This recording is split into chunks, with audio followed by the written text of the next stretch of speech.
It's time for the Leadership Lunch Break with Joy Jackson of Speaking of Joy. Let's tune in for today's discussion with Chastity Sonier.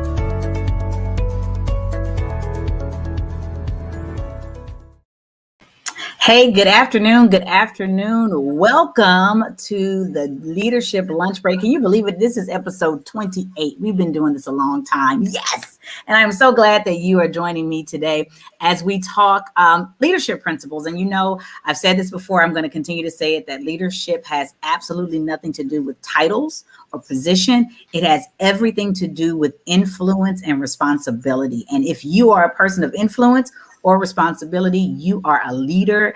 And this is a super special episode because this is shout out to all the women leaders, the bosses, all of that good stuff. And I have a dear friend who, it's amazing how God connects you with people and you never know. LinkedIn can be a huge resource. You reach out, people respond, and before you know it, you have a sisterhood. And this is one of my sisters, Chastity Sonier. Thank you so much for joining me today in the Leadership Lunch Break.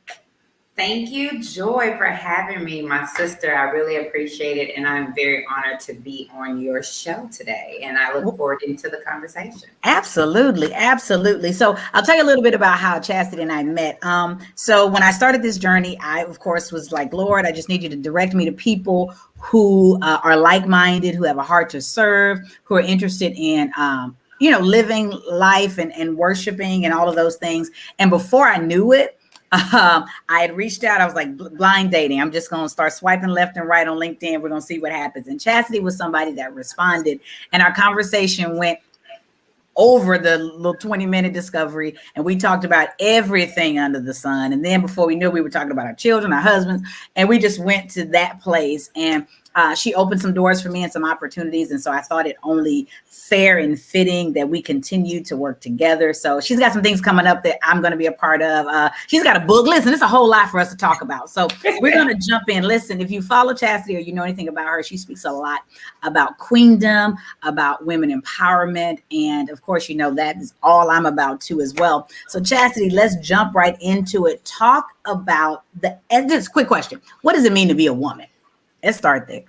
Woo, what does it mean to be a woman? It means that you are magnificent in your being. You know the oasis of your life. You are determined to be whatever God wants you to be. And you are a quick thinker and you bring forth resolutions to your personal, professional, and most of all, your kingdom within God's life and rule. And at the end, you boss up, you show up, and you execute the S on your chest in your life.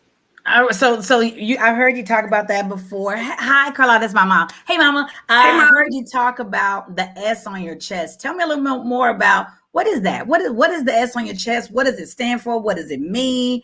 Why do we need an S? Like, what does that mean? S on your chest is not the cliche of being a superwoman. It's all about just being simple and super smart. Basically, keeping things simple. That rule, understanding, don't reinvent the wheel. Sometimes we have to collaborate. Sometimes the wheel is already done. You just need to be super smart in whatever you're doing. And it can go across your work-life balance professionally as well as personally. Be simple and be super smart. I like that. Simple and super smart.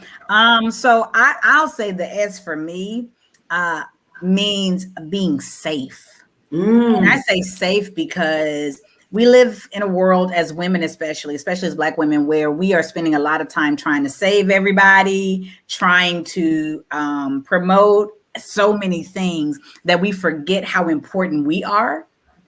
And so we are so busy saving other people and doing that we forget that as women, sometimes we want to be safe. And safe doesn't have to be physically safe, but I want to be safe in my friendships. I want to be safe in my relationships.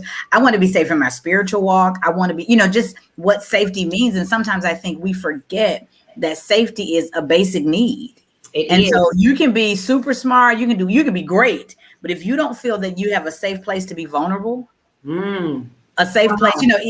Superman wasn't always Superman. He was also Clark Kent. So at some point, you got to feel like you're comfortable enough to be in a place where you're safe. And I think as women, we've got to work together to create those safe places for each other so that when I don't have it, you do. Right. And that's a good thing to say, a safe haven, because you have to be able to be vulnerable. When you are a woman on the move, a woman on the go, you have to know. And what I say in some of the webinars that I do is building your support system. It's the same thing as being vulnerable. When you build your support system, you're able to use those resources and they know your vulnerability. They help you out. It's I'm gonna take your word safe and put it into not a cliche, but put it into a word, a safe haven.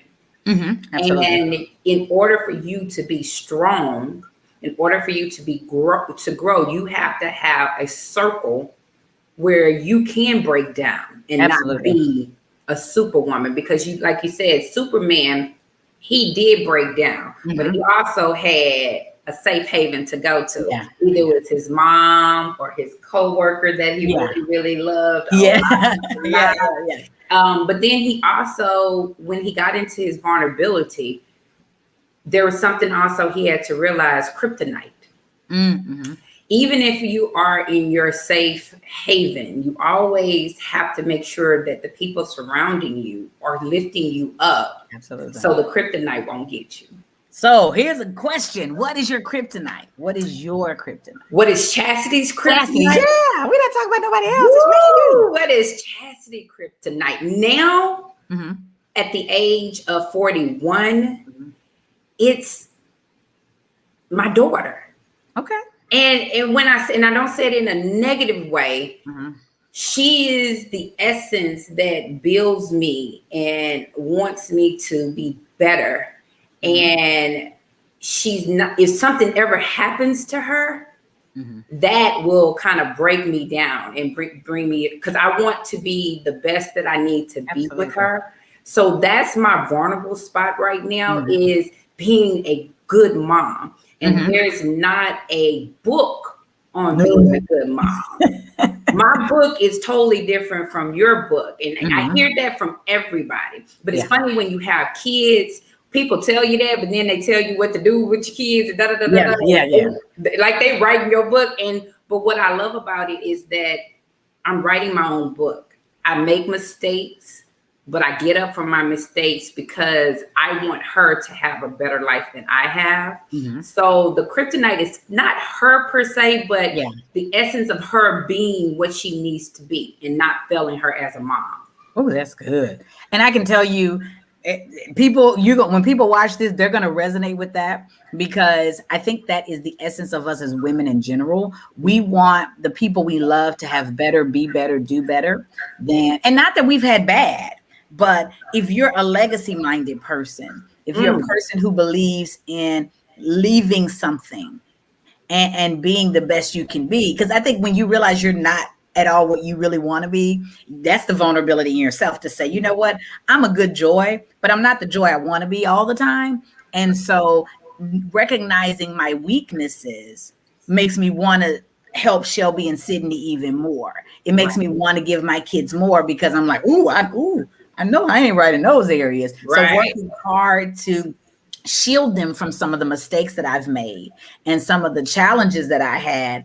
I think all women resonate with that. I think all of us are at a point where we say, man, I wish I could do better, be better. Or I want to make sure even the mistakes that I've made, it's okay. And I teach my daughters, my sons, something different, a different way, because we're raising human beings, right, who are going to go into the world, who are going to be somebody's partner, spouse, boss. And we forget, like we look at these 3-year-olds, these 5, 7-year-olds, and they're like, we're honing who they will be in 20 years. Right. And that's very important. And in leadership is as a woman in leadership, because I do believe there's different characteristics with men in leadership and women in leadership, regardless if you want to agree with it or not. There are. And when you are a woman in leadership, you also want to make sure that you are the action behind the work. And what I mean by that you are coming up and showing up and being transparent. So it's like, are you a woman that leads, or you the woman in leadership? Are you the woman in power, or you're the woman that is powerful. And That's I think what I want to teach my daughter, see, growing up when I started corporate America, it was about, you need to be in leadership. Mm-hmm. Like, you need to lead, Yeah. you need to have power, because the generation before us, that's what trickled from them. So it goes to one thing. I want to teach my daughter and young women coming up. It's not about, are you leading? It's not about if you have the power. The influencers is if you're powerful. Right. If you're in leadership, are you Right. leading somebody and guiding them the next way? Because that's truly the power that you have. Absolutely. Because you can have all the power and the titles in the world, but if you don't have anybody following you, supporting you, and believing in you, you are not anything. You're useless. Absolutely. You just have titles and maybe a bank account. No, I agree. And I think that's super important, because so many times we, this talking about women, we as women spend a lot of our time in the space of trying to prove that we are leaders, when everything we do is leadership. I mean, we don't have to talk about being a woman. I am a woman. How do I know I'm a woman? I look at the things I'm doing, look at the moves I'm making. So I don't have to say, listen to me, I'm a leader, because that's who the woman was created to be. I mean, if we want to be honest, now we're gonna have some issues with Eve when we get to glory, but look how she influenced Adam. Come on now. So the ability to lead and to transform was brought in us from the time that we were created. But a lot of times we spend our lives trying to teach people and make people understand, hey, I'm a leader. Hey, I'm a woman. Hey, I've got all of these attributes, when all I have to do in real life is just show up. See, you have me writing notes because you brought a biblical thing there. So I want to make sure. I'm going to say this, even if we go from a biblical standpoint, so many women led. Let's talk about Esther. Absolutely. How she influenced a nation, her Absolutely. own people, within her silence. Absolutely. It's not what she did. It's not what she did not say. She basically groomed herself to be in front of the king, to be a blessing. And look how powerful she was into leading her people into righteousness. Absolutely. Let's talk about Naomi and Ruth. Come on. Come on. I mean, I'm not talking about Ruth in the fields gleaning, waiting for her Boaz. It's the power what Naomi had over Ruth, where Ruth wanted to follow her. Absolutely. It's there in our nature. It's in our body. It's in our soul. To just do it. Just take a simple thing as this. When we birth a child.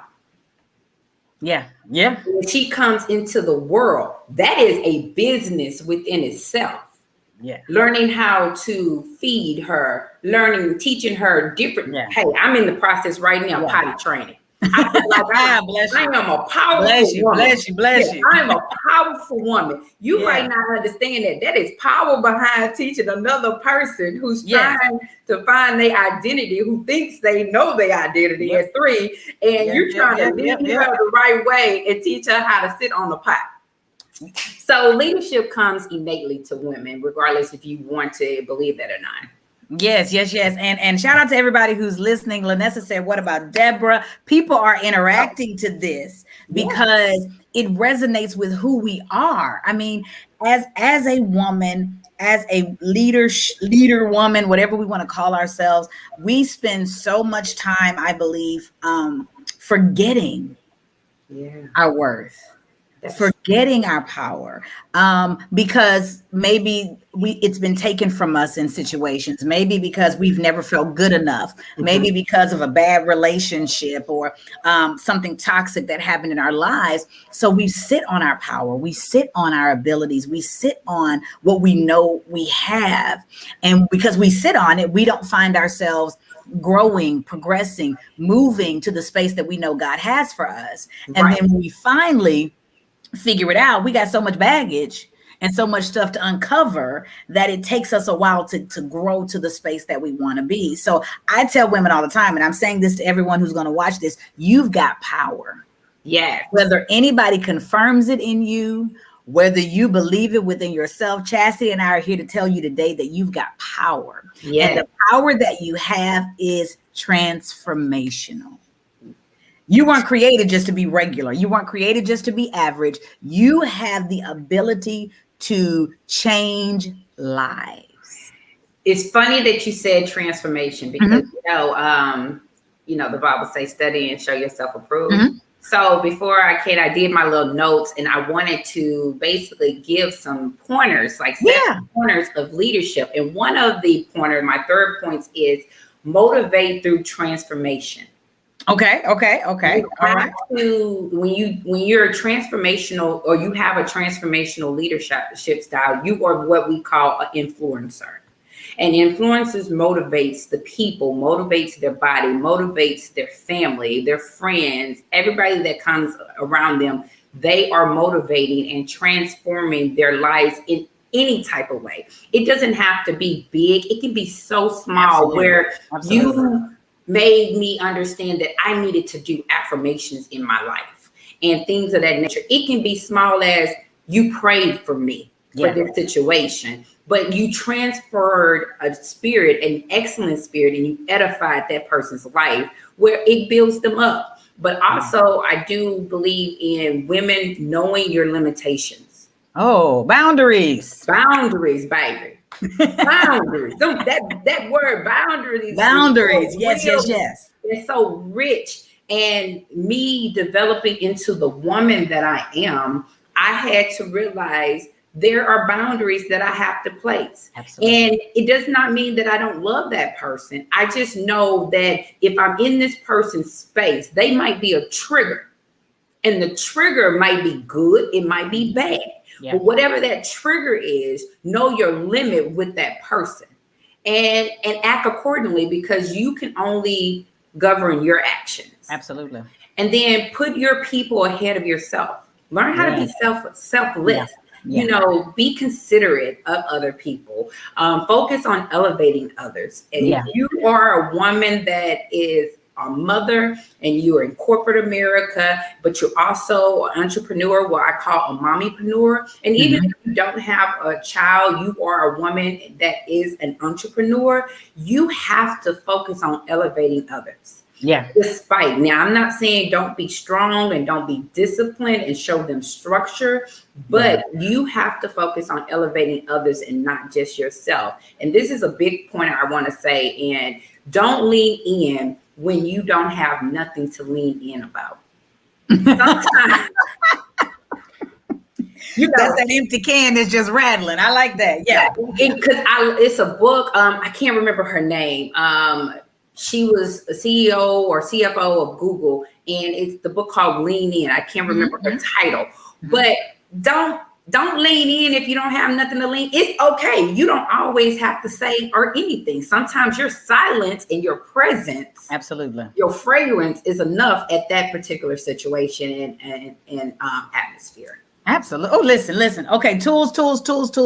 Let me say one of the ones that resonates with me is boundaries, and know your limitations. And I think those are even two separate things, because a boundary is a hedge that you put around something, whereas a limitation is know how far you'll go. So there are some situations where I've got to set a boundary because I've got to protect what's in this space. So in this box is my family, my faith, whatever it is, my job, my purpose, all of that. And I've got to put some protection around that, because what I do know is that when you are blessed, called, and anointed, the enemy, as the Bible says, comes to steal, kill, and destroy. So because he comes, guess where? If he comes, that means he's coming to you, which means it's going to be in front of you. So if you don't have a boundary or a hedge around you, you're going to find yourself in an attack. So knowing your boundary says, I know that there are certain places, people I can't have in my space. Doesn't mean we can't interact. Doesn't mean we can't work together. Doesn't mean we can't fellowship. Doesn't mean we can't go out and have a drink. But I know that when it comes to the essence of who I am, there's only so far that I can allow you. Limitations for me means, listen, I'm a really good a lot of things. That's what I'm a really good a lot of things, but I'm not good at everything. So there are some things that even especially as a businesswoman, especially as an entrepreneur, you find out very quickly what your limitations are. And there are some things that I could do really well because I'm educated on it. I've done it in the past, but I realize that's not serving me or the people around me. So I have to be comfortable enough to say, this is as far as I'm going to go in this area, or this is as far, even a conversation. You got to know when the conversation time to cut that conversation off. This is my limit. I've had enough of whatever you're trying to feed me, good or bad. And this is my limit. You know, like a glass, you keep pouring the glass, eventually it's going to run over and make a mess. Right. So I got to know when my glass is full, whether it's full of good things or bad things. When my glass is full and it starts to run over, it's no longer healthy, is no longer useful. So knowing where I can go and how far I can go helps me create the boundaries, because if I know my limits, then I know what my boundaries will be, and I know who can be a part of those boundaries. So listen, look, Lanessa, limits are healthy. They are healthy and they are necessary. Correct. Yes, they are. And they're healthy and necessary in your personal, yes, and professional. Yeah. It was so funny. When you have limitations and things of your nature, you have at work what you are supposed to do, your tasks. Mm-hmm. And it was so funny. One of the managers, we had a dinner meeting, and he was like, let me tell you how Chastity handled this situation. So we have placement specialists and we have client facing specialists. Mm-hmm. Now the client facing specialists, they work direct with the client. Placement specialist works with placing the business. Mm-hmm. And I'm going to keep it very simple without getting technical. That's what they do. I am a placement specialist. I place business. Now, I have done the client facing before, but in this job, I'm placement. And sometimes client services will try to put a placement in their position where there's limitations, there's boundaries. Mm-hmm. And sometimes they would throw you under the bus and give it to the client or something else. So in this particular situation, this guy reverted back to a person in our higher ups, whatever. Mm-hmm. And he was like, well, Chastity sent me this, and let me know if you are going to put a specialist in this place, or do you want Chastity to talk to the client directly?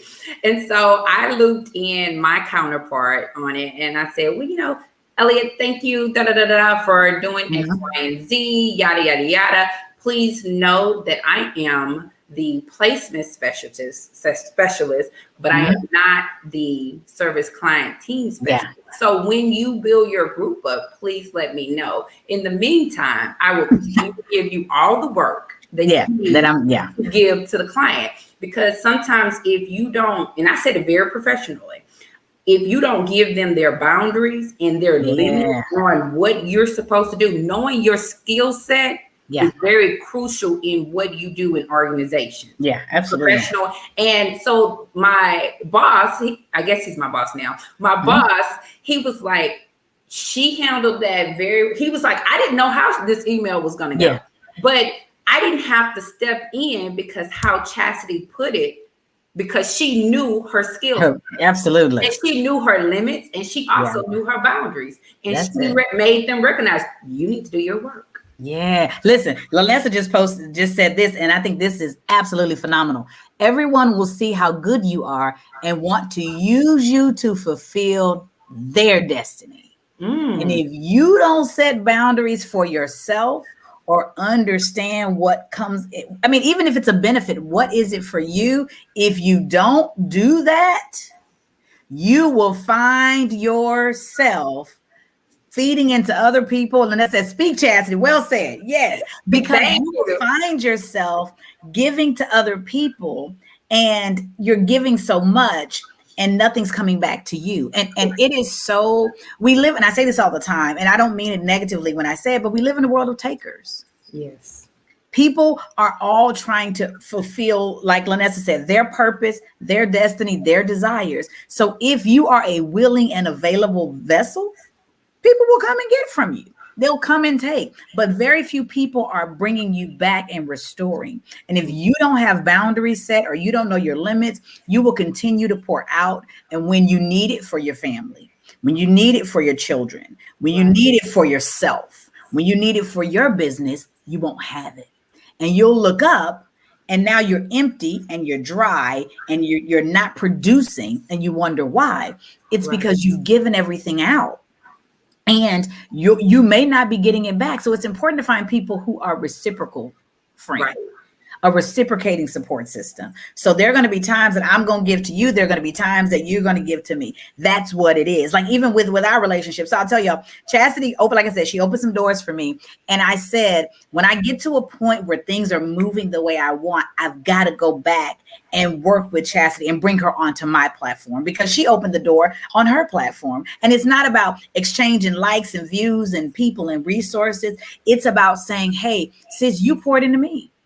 So I'm going to pour into you and we're going to continue whether we talk every day, 2 days. It's like, hey, just checking on you. Right. Because you got to know you have those people in your corner. You got to know you have those people who don't want, and this is bad grammar, nothing from you. Right. They want to give and to pour into you and to make you a better you. And they relish and applaud you. And they're there with you. And it's not, oh, I got to do this too. It's truly, I'm so glad it's working for you. Right. I'm so glad it's happening for you. I'm excited that you're doing this. Right. I'm excited that this is going for you. And not because I expect anything in return, or I'm not even in the space like a lot of people, church wise, we're in this space now of, well, if God is blessing you, that means my blessing's right around the corner. That means he's in the blessing business. He's going to bless me too. Maybe, maybe not. Right. But I should be so excited that God is doing work for you that whether it's my turn or not, I'm still excited that it's happening for you. And I'm going to say something else to piggyback off of you saying we have to implement and basically partake in other people like you and I have done. You also, ladies, have to have a spirit of discernment. And you have to also understand that people that you were connected with, and I want y'all to catch this, people you were connected with 30 years ago, 20 years ago, 10 years ago, 6 months ago, they may not be the individuals that need to go where you're going 2 days from now, 10 days from now, 6 months, 10 years from now. And you have to have the spiritual maturity to cut them off with the agape love that God is giving you to give them. Because sometimes you just can't take everybody with you. And sometimes we have so much emotional baggage and we can't fulfill what God wants us to give us because we have the weight of so many others' emotions and burdens and issues that are coming onto us that we can't even excel in our life. You can't have that. You can't give everybody. It becomes an emotional drainage. Yeah. So you can't take everybody with you, and you have to be okay with sometimes walking alone, but knowing that God is the footsteps of your destiny. Absolutely. Listen, that was a word, because I believe that every single one of us, whether you're a man or a woman, you have been faced with that, where you've been in a situation where you're like, these are the people that I expected to be a part of my journey because they were a part of my journey at some point, because we grew up together or because we hung out together. And it's amazing how God will move people out of your life. And let me tell you, I am one of those people who I transparency right here. I take it personal when people leave my life. And here's why. I don't take it personal with them, but because I feel like I've invested so much and I've been the best friend I can be. I've been the best support I can be. So to see you receive that and walk away, I'm like, wait a minute. And what God has had to remind me and show me is, hey, listen, everybody can't play in this space with you. And so what you said is confirmation, because everybody can't play in this space with you. But more importantly, the things that you need, they're not able to provide you. So it's not even that they can't go with you. It's just you need people like this, or you need people like this and this person. Whereas they're great friends, they don't provide you with that thing you need somebody who late in the midnight hour was going to pray for you. Well, if they are partying in the middle of the night, they can't get a word to heaven for you. So that's not that they're not a good person. It's just at this particular point, what you need so that you can be sustained, so that you can be the woman of God that I need you to be. I'm going to start moving some people away. And so you don't have to take it personal. And then what God really said to me was, if you got an issue, take it up with me. Right. And I'm like, well, never mind. I'm gonna just go ahead and just bid you adieu, because God, you love me too much to allow me to stay in a place that is not fruitful. And see, that goes back being okay with people, and that means family, and friends. And it does not mean that you don't love them, but as a entrepreneur, as a businesswoman, as a woman that is bossing up and showing up and executing that S on your chest, you have to have that spirit of discernment, because if you have kids, you want to teach them that too. Yeah. Because having a spirit of discernment and knowing when to let things go and let people go and being okay with that. Yeah. Knowing that you're just an actor playing a role in God's script in your life. So if this is transpiring in your life, if this is transpiring in your life, God already wanted you to do it.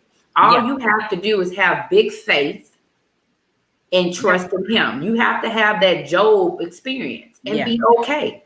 Yeah. And I think about, like, even with talking about discernment, I remember growing up, my mom and my grandmother talked about discernment all the time. You know, it was a biblical thing. You just got to have discernment. You got to just pray for this. So you got to know the people. And so I remember praying for discernment, not truly knowing what it was. I'm just like, well, listen, if my grandmother got it and my mama got it, I need to have it. So I'm going to pray for discernment, because that's what I'm supposed to have. And as I've gotten older and more spiritually mature, what I realized discernment is it's not just seeing a thing. It's seeing it through spiritual eyes and then understanding the message or the motive or any of those things behind it. So now when I look at people, I don't just see you as my friend. I see the spirit. I see the spirit in you. And so what I realize is there's some people that I can't be connected to anymore because you're a great friend, but our spirits don't align. And so no matter how much I look at you, no matter how much we hang out, when I sit and look at the spirits, I can see, and I'm not saying you're not saved, but I'm saying that what God shows me, because people wonder why sometimes you see things, you're like, I don't know what's going on. We're just not clicking anymore. Mm-hmm. We're just not gelling. Well, you know why? It may not have anything to do with you going this way. It's me sitting and asking God to show me and to reveal. And as he does that, I get to see your motive. I see your heart. I see your intentions. And so when I start to see that, now God is like, look, I showed it to you. What are you prepared to do? Come through. Mm-hmm. And because you brought the Christianity in this conversation. Yeah, absolutely. Ain't nothing else. Right. I want to make sure, because I know the word, but I want to make sure I'm saying the words correctly, because it's power in the words. Mm-hmm. And you talked about people's spirit. Mm-hmm. And we have to know Ephesians 6:12 say, for we are not fighting against flesh and blood enemies, but against evil rulers and authorities of the unseen world, against mighty powers of the dark world, and against evil spirits of the heavenly places. So you have to understand, not saying nobody's a demon or anything like that. That's not what we're saying. Yeah. But you have to understand, sometimes your spirit can't go with me. Your spirit and my spirit is not aligned. We're not equally yoked. And sometimes we think equally yoked is just with a man and a woman in marriage. Equally yoked is also in friendship. Absolutely. And you have to understand that if you're a entrepreneur, if you are a woman of excellence, if you're a Christian woman walking this walk, you have to understand that every time God elevates you, the devil realizes that, and he has power. His power is not better than God's power, but he does have power, and he does not want you to succeed, because he knows the divine blessings that God has on your life. Come on. And I go back to Job. Yeah. You know, he basically made a bet with God. And God said, you can do whatever you want. You can test him, tempt him, whatever you want. But God knew Job wasn't going to sway. So you just have to realize what type of spirit you want and know that you are going to persevere in your career. Absolutely. As a mother, as a wife, you will persevere, and you're just an actor in a lead role that God has placed for you. And listen, let's talk about Job. So since we on Job, think about Job. Job's friends were the ones that was like, listen here, Job, I don't know what you did to God, but God is so even his friends, the people that he had been hanging out with, celebrating with the same people while he was in sackcloth and ashes, were looking at him like, And all of us have experienced that. All of us have been around friends who are like, if I were you, I would. Be careful to speak what you would do if you were in a situation. Right. Because you have no idea what you would do. And I tell people, but by the grace of God, it's not you. Because all of Job's friends could sit and say, well, what did you do? You shouldn't have. How dare you? If I were you, why don't? Even Job's wife was like, okay, listen. I don't know what you did. And so when we talk about friends and we talk about family, you've got to be even very careful about how much you share. Because if you share too much, you invite people into your space to have comments. Right. And and they don't know the journey you have been on with God. And even if you are a woman that have put your family in your business, okay, understand, because people have done that. Yeah. Know that going forward, you did that, handle the situation accordingly, but then also go forth and know that God is your secret place. Absolutely. God is your person, because they only can know what you tell them. Yeah. And they're not omnipotent. You're right.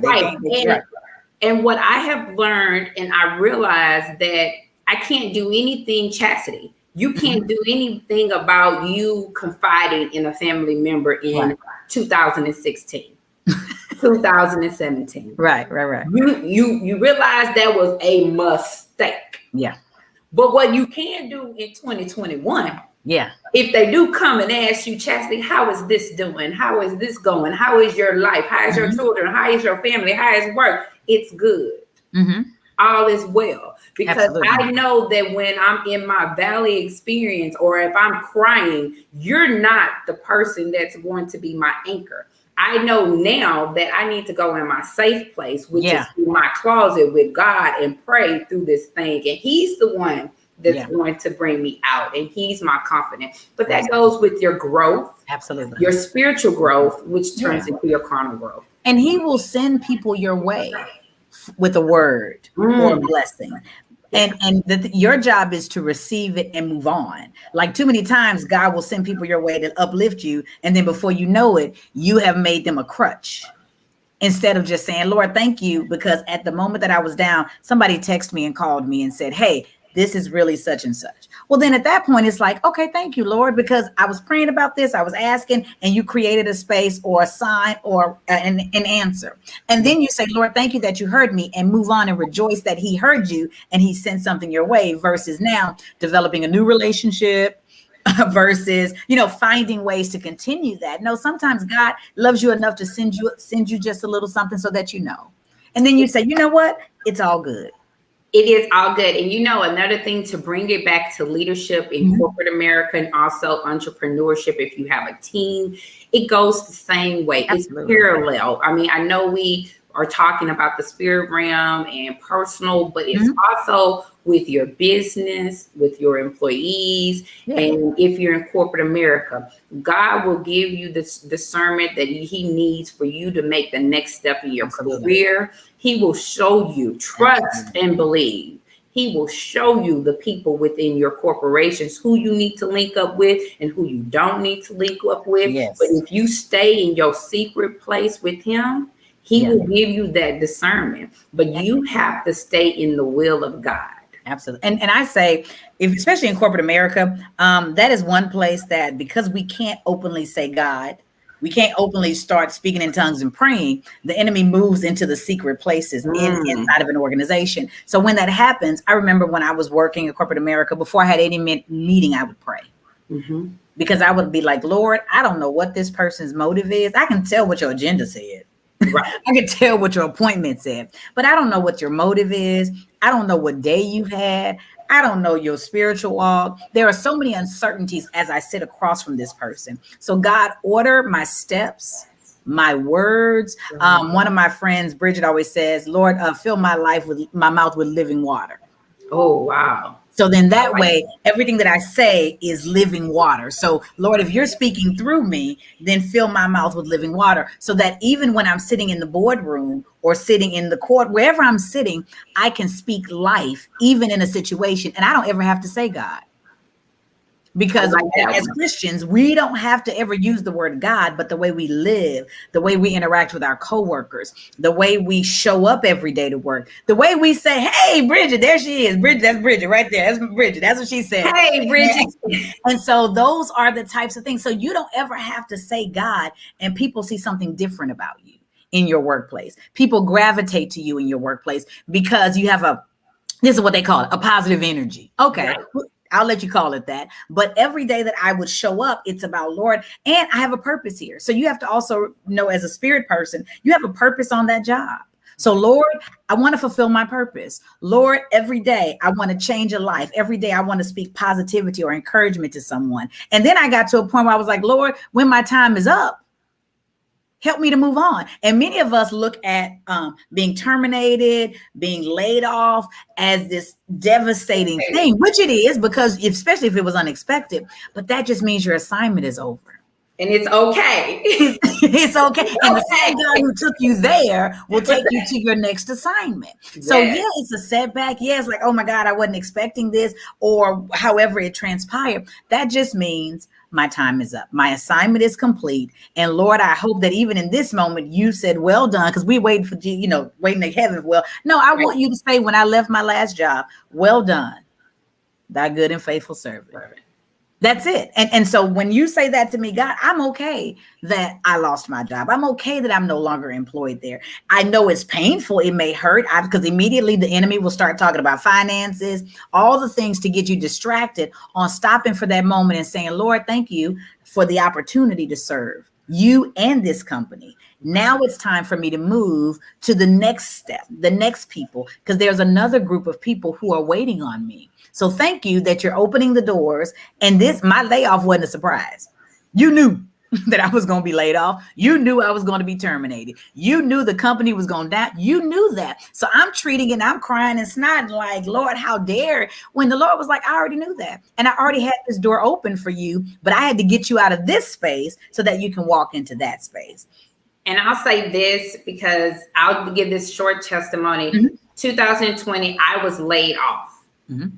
And I was okay with it. Yeah. I did not cry. I did not shed a tear because I was okay with God doing it. Yeah. And what God told me as the next day, he said, now you can focus on your business. Yeah. And he said, when or if I bring a corporate job back into your life, you're not going to think about the negative parts of that old job. Mm-hmm. You're going to pull the resources. Absolutely. What developed your skill set? What was your skill set? What do you have to bring to the next job? And so what I tell women or men that are going through layoffs and things of that nature, don't get dismayed. Absolutely. Look at the positive things that you achieved and received, because people are going to be people. That no matter what organization you go with, you're going to have probably the same personalities or similar personalities there. Yeah. But pull the resources that you learn and make it applicable to your new job and make it better. Absolutely. So that's my seat. And that's what I did. I basically got laid off June 10th. Wait a minute. I got laid off a year ago. Hey. If we had an organ right now, we'd start playing. I just realized that I got laid off exactly a year ago, June 10th. And I started executing my business June 10th, that night, and pushing through. And then God boomed my business. It's going well. It's not going, I'm not comparing my business to anybody else. It's going well for where God wants us to go. Absolutely. I'm not, and that's another thing. Don't look at other people and what they're doing. You are doing well, Chastity, for what Chastity needs to do in God's kingdom. Oh, that's awesome. And then November 30th, I got a corporate job, and it's a wonderful job. I'm not going to say I don't have personalities, but God, because I was obedient. Absolutely. And was doing what he said and had an ear from him and I listened, he opened up an opportunity and I pulled those skill sets from my old job into this, and it's working smoothly. Absolutely. And Vanessa said, when God called me from each of my positions, he set me to the side to refresh, repair, or heal and prepare me for my next journey. Amen. And that's exactly what God will do. That's exactly what happens. So I am so grateful, Chastity, for you and for your transparency and for the work that you're doing right now. We're going to listen. Okay. So I've had some great guests, and I'm telling the world now, Chastity will be back. But there's some opportunities for you to follow her, for you to stay in touch with her. So Chastity, go ahead and tell people how they can stay in touch with you, how they can follow you, what you have coming up, and all of that good stuff.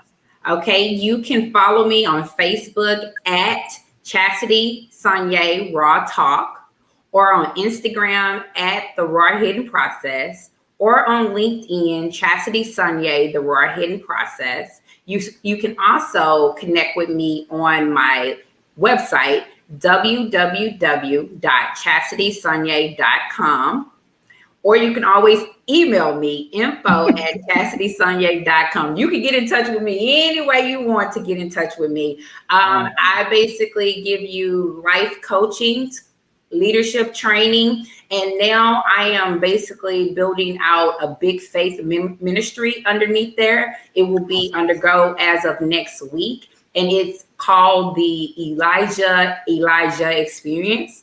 It's in loving memory of my mentor, my friend, my aunt, Evangelist Joyce Rogers. So it's called the Big Faith Ministries. So come and look at that on my Facebook and see what we have in store with that. Also, I am an author. And so this is my first book, The Raw Hidden Process, Forgiveness and Trust. This is volume 1. I am working on volume 2, but you can also order my book on my website, www.chastitysonier.com. Basically, in the month of June, I am doing my second summit. It's called Living a Life of Queendom. It is about women understanding their queendom authority and women living in their truth. It's talking about never quitting. It's talking about being magnificent. It's talking about the oasis of a woman. It's talking about determination. It's talking about queens living and executing your dreams. We have phenomenal speakers, and one of the speakers is none other than Joyce Jackson. Speaking of Joy, she will be coming with the topic dealing with magnificent, and she's going to bring it to you and give you everything you need. That will be on my Facebook Live. Again, that tag is at Chastity Sonier Raw Talk. It will be on Saturday, June 19th from 9 a.m. to 3:30 p.m. And I will have the link and everything. So what y'all don't know is Chastity does 1,500 things, and one of them is manage the summit and the people in the summit too. So I will post all of that on my page as well. I invite you to follow Chastity. I invite you to participate in the summit. This is the second one that I will be a part of. It was phenomenal. The first one, some great speakers and some relationships that I've developed because of those. So that's what it's all about, working together with women who are like-minded, who are serving, and that is what I want you all to do. So I want to thank you, Chastity, for being a part of the Leadership Lunch Break. You are welcome absolutely anytime. We will have Chastity back. I want to thank all of you who have joined us again. You know, we do this every single Thursday at noon. My commitment to you is to bring you information that will inspire and uplift you, that will challenge you and change your life. So I hope that you have a wonderful day. And until we meet again, I'll see you soon. Thank you so much, Chastity. Bye-bye. Bye. Thank you for joining the Leadership Lunch Break. Join us next Thursday at noon Central Standard Time for lunch as we continue our discussions. Follow Speaking of Joy on all social media platforms or visit our website at www.speakingofjoy.com. That's www.speakingofjoye.com. Until next week.